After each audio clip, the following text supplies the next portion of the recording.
So I start my day, I wake up, and usually I go on a walk with my girlfriend. We do that for like half an hour. We start waking up at like 6:50, 7 o'clock, and doing that actually makes me feel incredible because um, just my anxiety level, if I don't go outside, especially as it gets dark, um, I just start to go crazy. And in New York, I'm in New York. I am in New York City, and I don't like it. People really love it. People really get a lot of identity from it, and I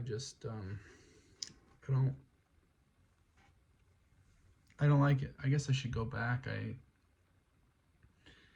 I'm from Michigan, and I moved to Chicago out of high school, and I lived there, and I dropped out of college within 6 months, and then I taught myself how to shoot with cameras and to edit on a ripped version of Final Cut Pro, Final Cut 7, if any of you remember that. Um, and then I made stupid videos. I did a lot of, like, The Office was big, so I was making like Office style mockumentary. A lot of that probably influenced by the fact that my brother was doing the same thing, and he was living in New York City because he had gone to acting school, and I was sort of copying him. I always looked up to him, so I was making my own versions of the stuff he was making, and I just got together whoever I could get together to make the stuff. My friend Chris and my coworkers and uh, anybody who my brother was in a couple. My other brother who wasn't in New York was in a couple videos, and yeah, I taught myself how to do it just by making different projects. And I was working at a restaurant in Chicago, a Noodles and Company. um, it's weird because I have like rose colored glasses when I look back at that time, because in something I've learned about myself is that like I'm very process oriented, and I like process, which makes sense. My dad's an engineer, um, but yeah, it was. I don't even know what I'm talking about. I completely forgot. It happens all the time. Working at the restaurant, I like to cook. I like to cook, and I liked transformation, which is like such a big aspect of storytelling, uh, and that's really interesting to connect those dots. But for me, um, yeah, and then I was cooking. I just had it was my day off. I worked there 3 years, and I had basically been doing dishes. I'd been a line cook, and they moved me up. I don't know, a year and a half in to a shift manager, and it was weird because I was like, I was managing like grown men, and I was probably 19, 20 years old, and yeah, it sucked, and they gave me a lot of shit. We were cool sometimes, but they gave me a lot of shit. Probably deservingly so. I was probably a little lazy. It's actually a Chicago mug. It's from I still love this place. It's called Dark Matter. Still drink from their mug. It's pretty funny.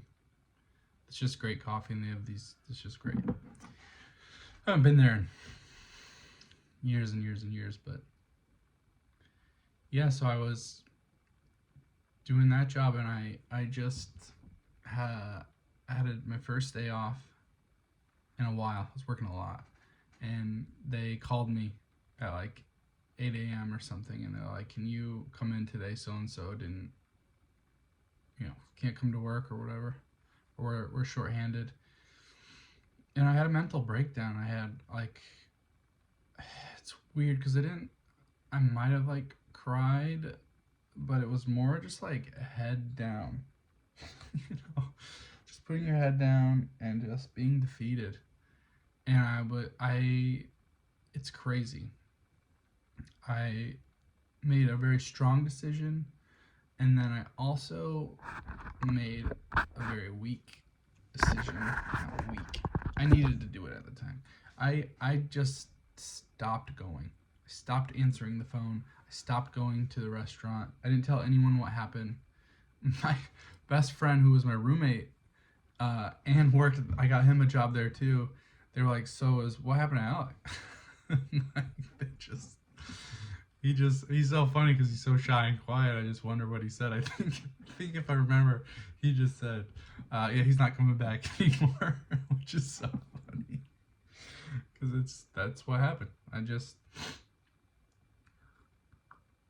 decided I can't do this. I don't want to go back anymore. So I didn't, and that was like felt really good. It felt bad.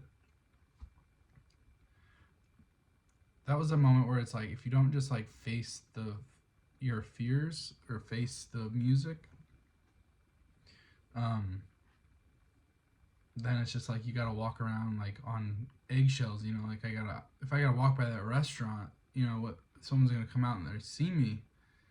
You know what the fuck, man? Like, what did you do? And God, you don't want that in life. You don't want to be carrying around like loose ends like that. Like, there's stuff just fizzles out, but I should have.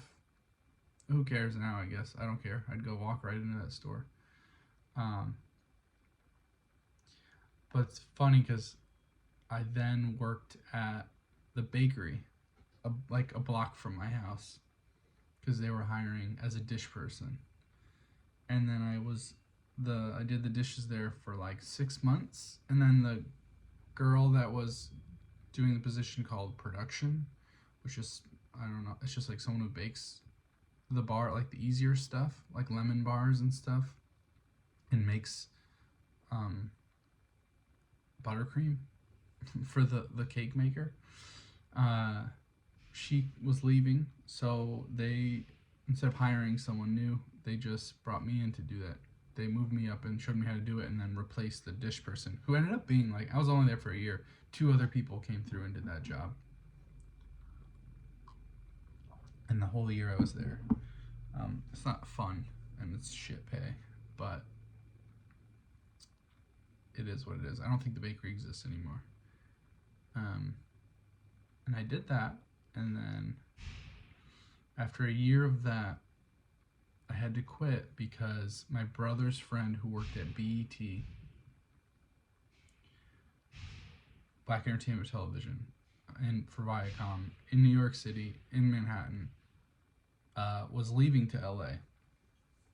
And so I was like, I want to do this. I want to go work that job because it was sort of up for grabs because my brother didn't want to do it. And he was like, you know how to media manage? It's easy. You just, from a shoot, someone's filming stuff, you just take the media and put it on a hard drive. That's the whole job. They'll pay you what you make in 2 weeks every day. And so I was like, yes, I want to do that. And then I was scared though. That I wanted to do it, but I was like, I'll have to quit. Which, for someone with super bad general anxiety, sometimes that seems worse than doing the decision that's right for you. And I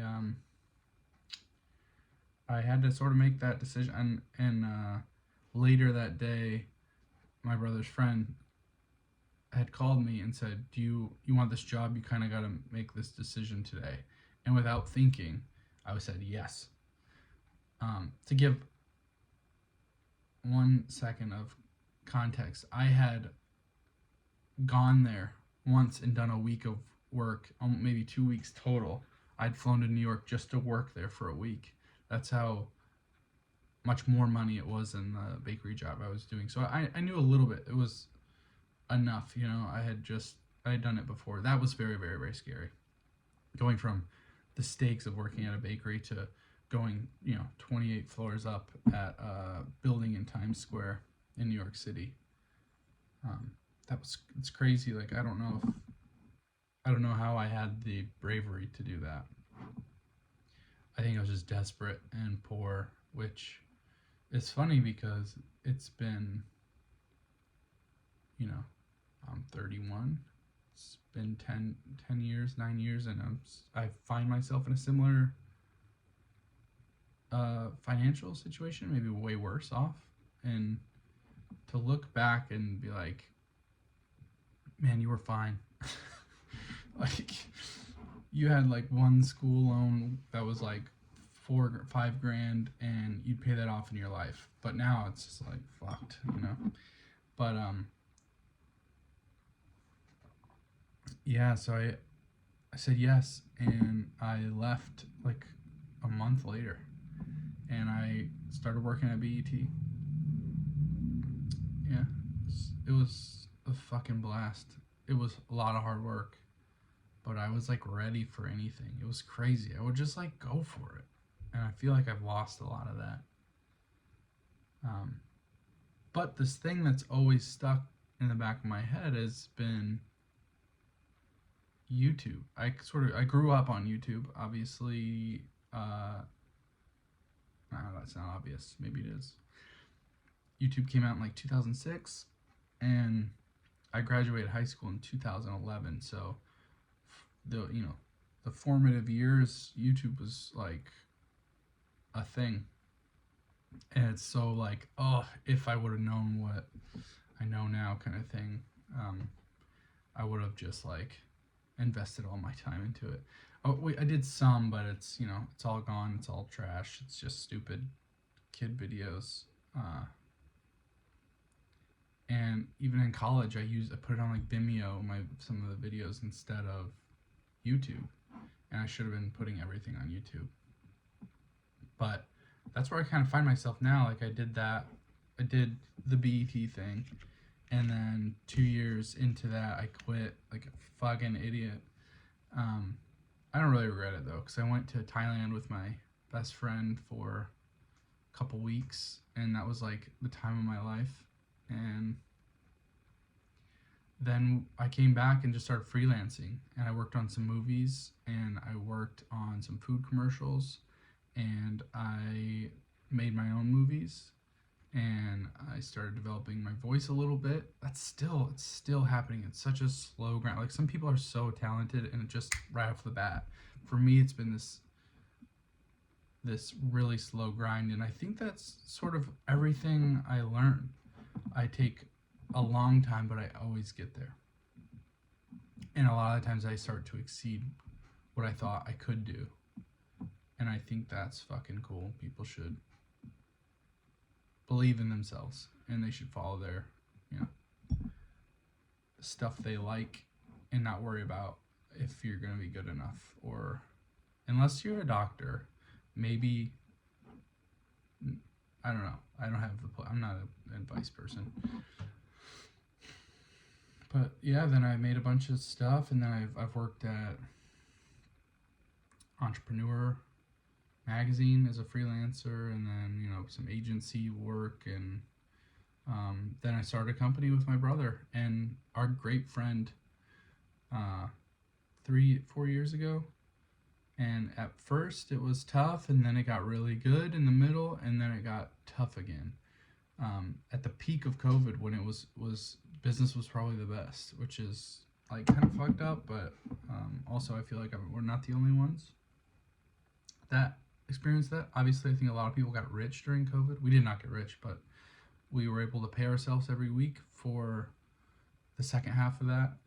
And then business kind of went down, and we had to downsize from 3 people to 2 people, and that barely functions at that rate. But when it's good, it's good, and when it's bad, it's bad. But yeah, I've in the last 3 years, having time to think about what company I want to work in, what kind of company I want our company to be. YouTube always played a part in my head because it was there's no barriers to creation to to the audience. Um, and I like everything else we do. We put movies out through this company called Film Hub, and it's just like it's such a slow process. When I can take a movie out and I can put it on YouTube, and boom, it's there. And if people want to watch it, they'll watch it. If they don't, you get all the analytics. You see it. Now there's tricks and hacks and all this stuff, but there's an audience there, and if you want to get it, you can go get it. If your stuff's good,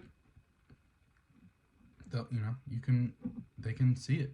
And for instance, I put this movie out called Found Footage on my Eerie Flicks channel, which is just like a horror channel that I made, and I put the same movie through the Film Hub process, and Film Hub took like 3 months to put it out from the moment I submitted it to the moment it was on Tubi, I guess. Maybe it's on Tubi. And obviously, when I put it on YouTube, no one said you can't. There was no barrier to put it anywhere. And on YouTube, it's almost got, for me, this is incredible for me. This is like the greatest scenario ever. It's as I speak now, it's around 30,000, just under 30,000 plays, which for me is an incredible amount because that's a feature film. I've never had an audience like that I could say like 30,000 people clicked at least. The watch time's pretty good and all that stuff, and it's just cool, and people watched it, and it happened, it's been, I don't know, 4 months on YouTube, and it's got about that many views. So for me, that's a huge win, because ultimately I do want people just to watch the movies. Obviously monetization is, helps me be like, because we're not getting rich off anything, but monetization would be a great add-on, but it's a battle. And with YouTube, it's such a battle. I know a lot of people are working on it, and it's like a mindset, and it's become an obsession for me. It's checking it and creating it and seeing what happens, and starting new channels, and it's just a fucking blast though. Like I feel like the more I consistently create, the more creative I become, which is interesting because I feel like people are worried about burnout or what will I do after I do my first 3 ideas. For me, it's been like it's opened things up because I sort of like feel like I'm figuring it out. I don't know. I mean, this is right now it's an 18-minute video of just me talking to my cell phone, so watch it get 1 view. But I don't know. I don't know what I'm even doing right now. I think what is going to happen is I'm just going to sort of like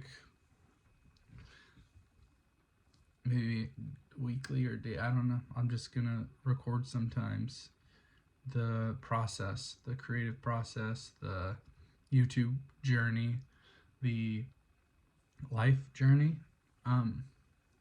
how we got where we are, and hopefully it'll be fun to look back at this and sort of see, because I think that's important. I think let me finish that first thought in case this gets cut up, I'm dead and there's an edit, and I think it's important. I forgot what I was gonna say anyway, so I think it's important to record things and archive them for future reference. This sucks. I thought I had 2 good ideas, but then I over contextualized myself and I forgot. It'll be great to look back and see where I've been and what's happened. And I think that's important because we never do that. We never look back.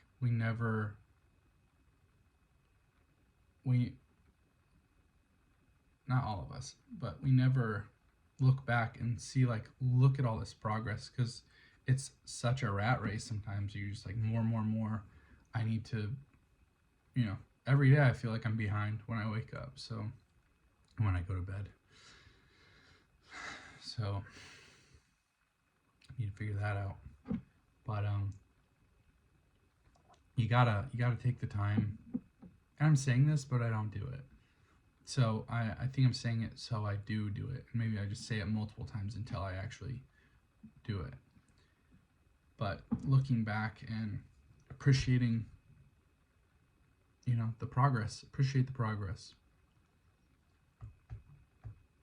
Yeah, I think that's good. I mean, the fact that I'm even talking to a camera and I feel relatively comfortable is a big step for my anxiety. And tomorrow I could feel terrible. I think I'm riding high on. I had a call I had to do by myself, which is not my strong suit, and it went really really well. And we might have a client from it, and they're great. And it would be this amazing project that would be like a dream project. Um,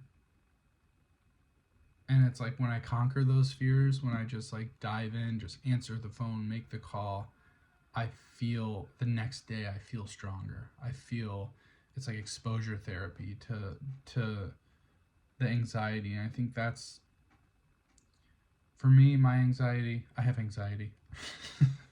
Hi, I have anxiety. Uh, for me, it's so self-critical and self-analyzing all the time. I was just thinking about this on earlier when cause I had to move my car twice a week in New York City because of alternate side street parking, and it's absolutely the worst. But I end up sitting in the car for like an hour and a half and listen to like a podcast because you have to move the car, but there's nowhere to move it because there's no parking. So I just move it and then wait, and I just make sure cops don't get me. And I move my car so the street cleaners can still clean the street, which is like I'm such a weirdo because I still want the streets cleaned. So, um, but I have a lot of time, and I realize that like I self-analyze so much, and sometimes when I'm talking, I'm hearing myself talk, and I'm saying like, "Oh, that's stupid," or "That's dumb," or like, "You're gonna forget your story," or "You're gonna uh, get brain freeze," which is another story, another time maybe. And but the more I face it and the more I expose myself to those situations that would give me anxiety, um, I do better. And it's frustrating because like the longer I wait, I know it's gonna be harder to face that moment. Um, and so you really, my advice to myself is just like dive in, stop thinking, dive in. All right, that is what's happening today.